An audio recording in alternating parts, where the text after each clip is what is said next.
മലപ്പുറം എടവണ്ണ പഞ്ചായത്തിൽ ബിൽഡിംഗ് പെർമിറ്റിന്റെ മറവിൽ തട്ടിപ്പ് നടന്നതായി ആരോപണം. പഞ്ചായത്തിന്റെ റെസീറ്റ് കൃത്രിമമായി നിർമ്മിച്ച് 2 ലക്ഷത്തിലധികം രൂപ തട്ടിയെടുത്തതായാണ് പരാതി. എളക്കൂർ സ്വദേശി എ അബ്ദുള്ളയാണ് തട്ടിപ്പിനിരയായത്. കെട്ടിടം നിർമ്മിക്കുന്നതിനായി 2023 അബ്ദുള്ള 2,30,500 രൂപ അടച്ചിരുന്നു. എന്നാൽ പുതിയ നിയമപ്രകാരം നേരത്തെ അടച്ച തുകയിൽ നിന്നും 50% തിരികെ ലഭിക്കുന്നതിന് അപേക്ഷ നൽകിയപ്പോഴാണ് തട്ടിപ്പ് പുറത്തായത്.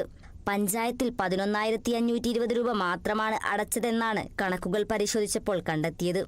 തുടർന്ന് പഞ്ചായത്ത് സെക്രട്ടറി ഡെപ്യൂട്ടി കളക്ടർക്ക് പരാതി നൽകി. പരിശോധനയിൽ അബ്ദുള്ളയിൽ നിന്ന് പണം വാങ്ങി രസീത് നൽകിയതായി കണ്ടെത്തി. എന്നാൽ പഞ്ചായത്തിൽ 11,520 രൂപ മാത്രമാണ് ലഭിച്ചതെന്നും പരിശോധനയിൽ തെളിഞ്ഞു.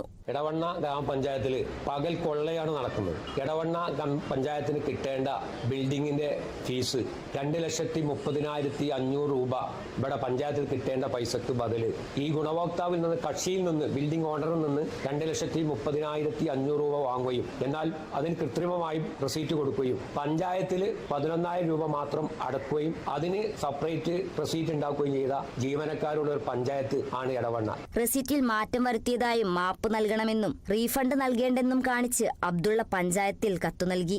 അധിക തുക നൽകാൻ തയ്യാറാണെന്നും നേരത്തെ നൽകിയ അപേക്ഷ പിൻവലിക്കുന്നതായും കത്തിൽ പറയുന്നു. തദ്ദേശ സ്വയംഭരണ വകുപ്പ് ജോയിന്റ് സെക്രട്ടറിക്ക് പഞ്ചായത്ത് സെക്രട്ടറി കത്ത് നൽകി. ഭരണസമിതി യോഗത്തിൽ വിഷയം അവതരിപ്പിച്ച ശേഷം പ്രതിപക്ഷ മെമ്പർമാർ ഇറങ്ങിപ്പോയി. Kerala vision news, Malappuram.